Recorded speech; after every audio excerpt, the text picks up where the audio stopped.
इस मूवी का plot based है एक मौत पर जो कि एक हाइकर की होती है, जिसकी मौत का अंदाजा लगाया जाता है पहाड़ से गिरना। लेकिन उसकी मौत सच में गिरने की वजह से हुई या किसी और वजह से, ये बात अभी पुलिस को पता लगानी है। जो प्रेजेंट मरा था उसकी एक वाइफ होती है, लेकिन उसकी उम्र देख के पुलिस को लगता है जैसे वो उसकी बेटी होगी। और उसकी बीवी का नाम होता है सियोरे, जिसे एक तरह से अपने हस्बैंड के मरने का बिल्कुल भी अफसोस नहीं होता। यहाँ तक कि वो ये भी कहती है कि वो खुश है कि उसके हस्बैंड की मौत वैसे ही हुई जैसे वो चाहता था। साथ ही उसकी बॉडी पर भी ढेर सारे निशान होते हैं अलग अलग जगह पर, जैसे उसके साथ मारपीट की गई हो। और इस केस को जो देख रहा होता है उसका नाम होता है ऑफिसर जय। और ऐसे केस में मोस्टली पुलिस घर वालों से ही सबसे पहले सवाल जवाब करती है। यहाँ भी सेम ऐसे ही होता है, लेकिन दूसरों की तरह उसकी वाइफ को किसी भी बात का अफसोस नहीं होता। यहाँ तक कि वो अपने मरे हुए हस्बैंड की फोटो देखकर हंसती है, जो कि पुलिस को ये बात बहुत अजीब लगती है। वैसे ही जरूरी तो नहीं कि किसी के मरने पर रोया ही जाए। कुछ लोग जरा डिफरेंट होते हैं, उनका नेचुरल रिस्पॉन्स अलग तरह से होता है, जैसा कि मुसीबत के वक्त पर बार बार हंसना ताकि वो लॉजिकल डिसीजन ले सकें। और कुछ लोग तो अपने माइंड को स्टेबल रखने के लिए किसी भी तरह का रिस्पॉन्स नहीं करते। बट 90% से ज्यादा लोग रोते हैं, मे भी अपना दुख जाहिर करने के लिए। और वो अब उस पर नजर भी रखते हैं जस्ट टू नो कि वो पूरा दिन क्या करती है।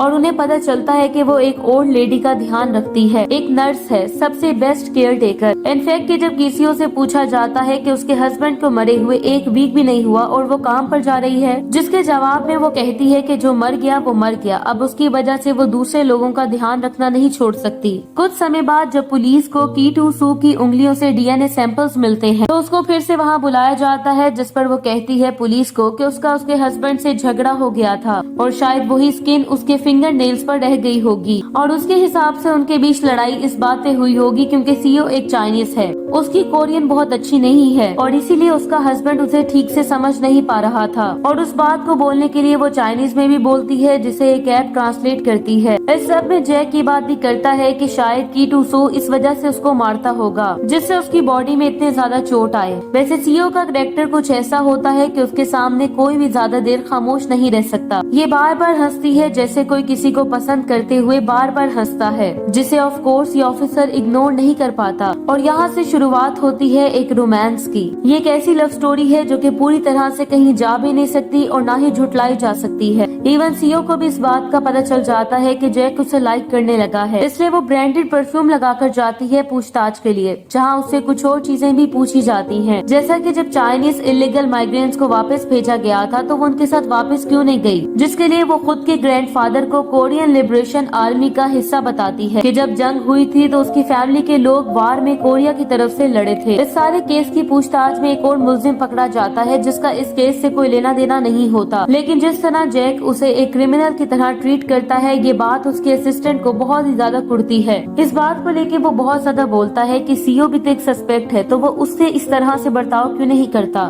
तो फिर उसके साथ क्यों वो हंस हंस कर बात करता है। वो सिर्फ एक औरत है, खूबसूरत है, तो क्या वो एक क्रिमिनल नहीं हो सकती। प्रोफेसर जैक बहुत सी बातों को इग्नोर कर रहा था जो उसे पसंद भी नहीं आ रही होती एज अ ऑफिसर। तभी जैक सीओ को पूरी तरह से सस्पेक्ट की लिस्ट से बाहर भी नहीं निकालता, उसका पीछा करने लगता है और उसको फॉलो करने लगता है। और इस सब में वो कार में सो जाता है उसके घर के बाहर। और जब सीओ अपने घर के बाहर उसके कार में सोया हुआ देखती है तो अपने फोन से उसका फोटो खींच लेती है और उसके उठने पर कहती है गुड मॉर्निंग, जो कि ऑफ कोर्स बहुत ही ज्यादा क्यूट होता है। कोरियंस के मुंह से आप इतनी क्लियर इंग्लिश नहीं सुनते और ये गुड मॉर्निंग वाला कीड़ा आपके सर पर चढ़ जाता है और वो पूरा दिन सबको गुड मॉर्निंग कहता फिरता है। कुछ टाइम बाद सीओ को पता चल जाता है कि जैक उस पर नजर रखे हुए है, इसलिए वो इंटेंशनली कुछ ऐसी चीजें बोलती है जिससे जैक उसकी तरफ मजीद मुतवज्जो हो, जो कि इसे बहुत अच्छे से पता होता है। कुछ समय बाद जैक का असिस्टेंट सीओ के खिलाफ एक सबूत लेकर आता है, लेकिन इस केस के लिए नहीं बल्कि किसी दूसरे केस के लिए जिसमें उसने अपनी ग्रैंडमा को मारा था, मे बी चाइना में। जिसपे जैक अब उससे रीजन पूछता है तो वो बताती है कि सीओ की ग्रैंडमा ने उससे इस बात की रिक्वेस्ट की थी कि वो हॉस्पिटल में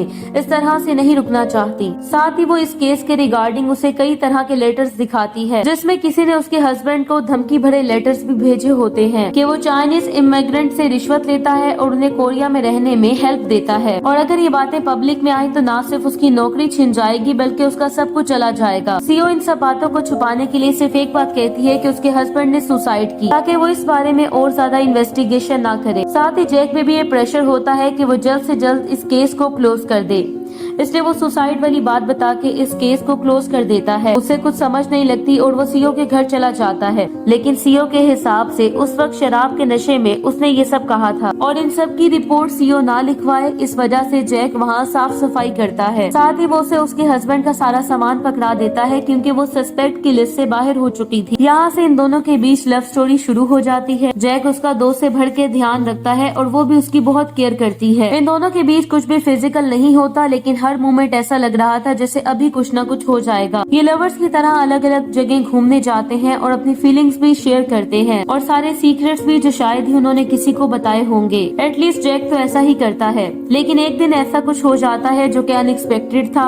जैक सीओ से मिलने उस लेडी के घर जाता है जहाँ वो केयर टेकर के तौर पर काम करती है। अभी सीओ वहाँ आई नहीं होती, इसलिए वो उस लेडी के पास जाकर उससे बातें करने लगता है और उसका हाल पूछता है। इसी बीच वो लेडी अपना फोन यूज करती है गाना सुनने के लिए और सीटी को अपना फेवरेट गाना प्ले करने के लिए कहती है, जो कि उसका फोन नहीं करता। और यही चेक करने के लिए जैक उसका फोन लेता है और देखता है कि रनिंग में बहुत सी एप्स चल रही हैं, इसलिए वो उन सबको एक एक करके बाहर निकालता जाता है और उसकी नजर पड़ती है स्टेप काउंटिव ऐप पर, जिसमें डेट होती है मंडे की 26 अक्टूबर 2020 की और उस ऐप में स्टेप्स रिकॉर्ड होते हैं 138। ये बात इसलिए इम्पोर्टेंट होती है क्योंकि वो लेडी 10 साल से अपने घर नहीं गई थी, तो ये 138 कदम कौन चला उसके फोन को लेकर। और जैक के दिमाग में आता है कि सेम ऐसा ही फोन सीओ के पास भी था, मतलब कि उसके हस्बैंड की मौत में कुछ तो झोल हुआ है। इसलिए वो बिल्डिंग के कैमरास को चेक करता है जहां आने जाने वाले रास्ते में सीसीटीवी कैमरास लगे होते हैं, पर पीछे की तरफ कोई भी सीसीटीवी फुटेज नहीं होती। और इस सब से उसके दिमाग में सारी बातें क्लियर हो जाती हैं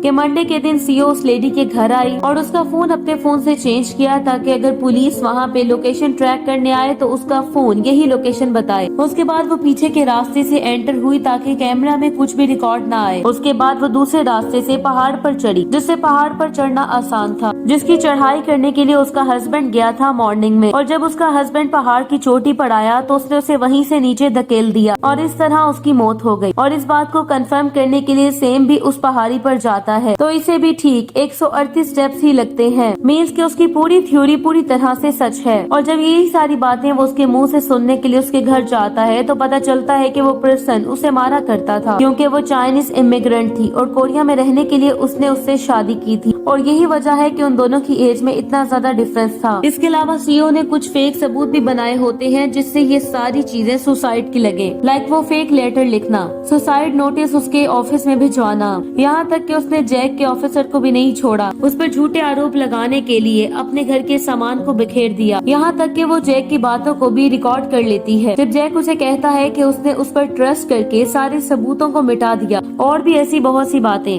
मे बी वो इस रिकॉर्डिंग को खुद को डिफेंड करने के लिए इस्तेमाल करना चाहती हो ताकि जैक अगर इस केस को रीओपन करे तो वो उसे ब्लैकमेल कर सके दोबारा से रिकॉर्डिंग दिखाकर। लेकिन जैक यहाँ पर ऐसा नहीं करता और उस फोन को समुद्र में फेंकने के लिए कहता है ताकि वो लास्ट सबूत भी हमेशा हमेशा के लिए खत्म हो जाए। और यहाँ से कहानी शिफ्ट होती है 13 महीने आगे, जहाँ सेम उस सीओ की बहुत अच्छे से पिटाई कर रहा होता है और ये पैसों के लिए उसे बहुत मार रहा होता है जो कि सीओ ने अपने हस्बैंड से लिए थे। और साथ ही वो उसे ये भी कहता है कि अगर उसकी माँ को कुछ हुआ तो वो उसको कुछ कहने से पहले उसके हस्बैंड को मारेगा और उसके बाद ही वो उसका क्रियाक्रम करेगा। और इन सब बातों में हम ये भी कह सकते हैं कि सीओ अब तक एक नर्स का काम कर रही है जो कि शायद उसकी माँ का ध्यान रखती है। और कुछ दिन के बाद सीओ अपने हस्बैंड के साथ लीपो नाम के शहर में शिफ्ट होती है जहाँ कुछ दिन पहले जैक भी शिफ्ट हुआ होता है अपनी वाइफ के साथ। ये सारी बातें सिर्फ कोइंसिडेंस होती है कि वो दोनों एक ही जगह पे हैं। लेकिन जब सीओ का ये वाला हस्बैंड भी मरता है तो जैक को कोई भी बातें कोइंसिडेंस नहीं लगती। सीओ ने पहले भी अपने हस्बैंड को मारा होता है और इस दफा भी वो अपने हस्बैंड को मार देती है। जैक को लगता है उसने अपने हस्बैंड को लीपो में आके इसलिए मारा ताकि इस दफा भी वो केस को क्लोज कर सके, जो कि वो ऐसा बिल्कुल भी नहीं करेगा। वैसे इस केस के लिए पॉइंट टू पॉइंट डिस्कशन चलती है और पूछताछ भी होती है, लेकिन इस दफा जैक उस पर बिल्कुल भी रहम नहीं करता और उसकी सुई इस बात पर आकर टिक जाती है कि उसने अपने हस्बैंड को क्यों मारा। वैसे इसके न्यू हस्बैंड को चाकू से मारा जाता है जिसकी लाश पुलिस को पूल में से मिलती है। साथ ही उस बंदे पर कर्जा भी होता है और उसको जान से मारने की धमकी भी दी जाती है। तो इस तरह के पर्सन से सीओ क्यों शादी करेगी। तो आसपास के लोगों से जब पुलिस पूछती है तो उनके हाथ एक कपल कपल लगता है जिन्होंने सेम उसी जगह पे फोटो खींची थी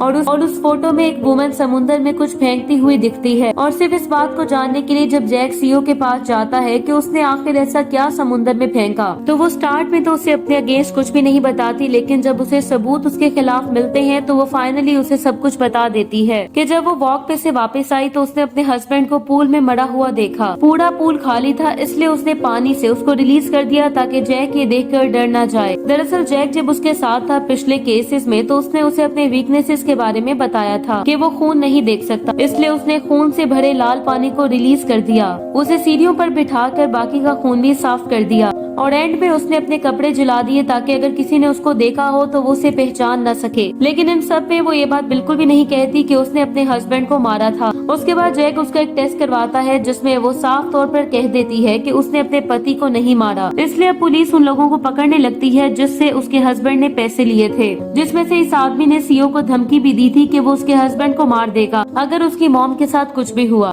लेकिन वो अभी के लिए ऐसी बातें जरूर कहता है जो उसे क्राइम सस्पेक्ट बनाती हैं। एक दिन सीओ जैक को पहाड़ पे किसी काम से बुलाती है। जब वो डरते भागते वहाँ पर जाता है कहीं वो वहाँ पे जाके सुसाइड न कर ले, कि उसकी ग्रैंडमा चाहती थी कि उनकी हस्तियों को इन पहाड़ों पर बिखेरा जाए जहाँ पे हमेशा से वो जाना चाहती थी। जिसके एंड में वो जैक को गले लगाती है, उसे किस करती है और उसे उसका वो फोन देती है जो कि 13 महीनों से उसने इस्तेमाल किया था और उसे कहती है कि फोन उसकी हेल्प करेगा इस केस को समझने में। इस सब में जैक का रिलेशन अपनी वाइफ के साथ खराब हो जाता है क्योंकि जैक के फोन में दो बार उस पर्सन का कॉल आया था जिसकी मौत हो गई थी। इस सब में बात सामने आती है कि सीओ के हस्बैंड ने उसे कॉल किया था ठीक मरने से पहले, और जब वो फोन मिलता है उस पूल में से जिसे सीओ ने फेंका था, जिसमें होशिन ने किसी रिकॉर्डिंग के बारे में बात की थी। और इन रिकॉर्डिंग्स के बारे में जब जैक सीओ से पूछता है कि वो कौन सी रिकॉर्डिंग्स के बारे में बात कर रहा था, तो वो उसकी आवाज वाली बात उसे बताती है कि उसकी आलती आवाज उसे बहुत पसंद थी और इसलिए वो उसकी आवाज हर रोज सुना करती थी। और एक दिन ये बात उसके हस्बैंड को पता चल जाती है जिसका यूज करके वो उसे ब्लैकमेल करना चाहता था। और ये रिकॉर्डिंग वाली बात उस दिन की होती है जब जैक चुपके से सीओ की बात को रिकॉर्ड कर लेता है और उसके अगेंस्ट सारे सबूतों को मिटाने की बात करता है। और जब ये सारी बातें उसे समझ में आती हैं तो उसे सब कुछ समझ आ जाता है कि सीओ ने होशिन को नहीं बल्कि उस पर्सन की माँ को मारा था, क्योंकि उस पर्सन ने कहा था कि अगर उसकी माँ को कुछ भी हुआ तो वो उसके हस्बैंड को मार देगा। और इस तरह सीओ ने इनडायरेक्टली होशिन को मरवाया ताकि वो जैक को ब्लैकमेल न कर सके। और सेम वही रिकॉर्डिंग वाला फोन वो उसे देखकर सुसाइड करने के लिए जाती है और बीच पे जाके बीच में एक गड्ढा खोदती है ताकि दिन ढले वो सारा पानी उस गड्ढे में गिर जाए और पानी भरने की वजह से उसकी मौत हो जाए। ये सीन काफी ड्रामेटिक होता है क्योंकि एक तरफ हम सीओ की सांसों को टूटते हुए सुनते हैं, वहीं दूसरी तरफ जैक उसे ढूंढने के लिए हर तरफ आवाजें लगाता हुआ जाता है। जब दिन पूरी तरह से ढल जाता है तो सीओ उसी बीच में दफन हो जाती है, रेत और पानी के बीच। इसी के साथ ये मूवी एंड हो जाती है। Thank you so much for watching.